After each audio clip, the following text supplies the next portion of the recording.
Good evening. This is your weekly report on something we find special. Sit tight, it's time for a Saturday night stick-up on Volt News Network. Tonight we are going to be taking a look at protesters. Not the protesting they may be doing, but the acts on the periphery of the protests that have made their historical mark over the years in a bid to find any of them strings of time that may be lying about. By taking a gander on some of these actions, we could potentially find some patterns while we look about. Ongoing demonstrations in Brooklyn in support of Palestinians have shut down the iconic Brooklyn Bridge, with protesters calling for extreme measures and expressing hostility towards Jews. While aiming to draw attention to the crisis in Gaza, protest signs and slogans have promoted a militant stance and scapegoated Israelis as a whole.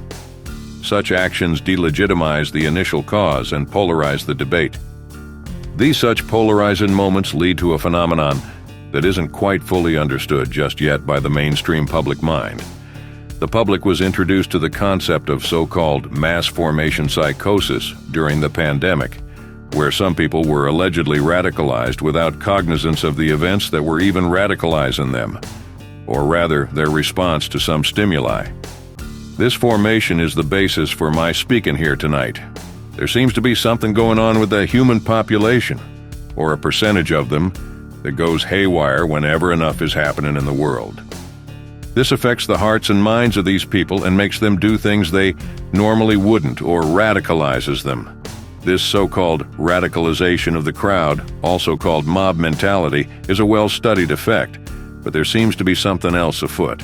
And I ain't no mumbo-jumbo psychologist or claim to be one.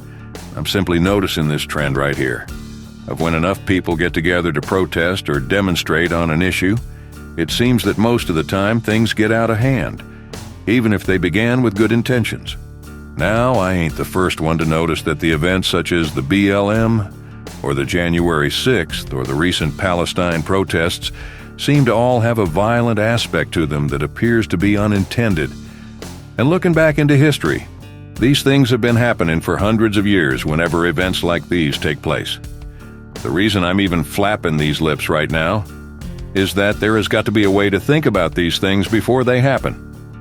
And I am sure as shoot that the fine men and women in our intelligence agencies have been thinking the same thing.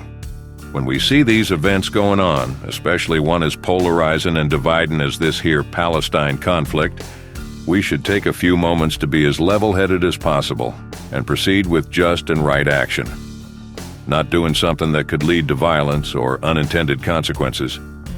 We hope you enjoyed listening to your weekly report right here on Volt News. Stick around tomorrow for some roundup rodeo action or some of them trendy topics. Thanks for watching. Good night.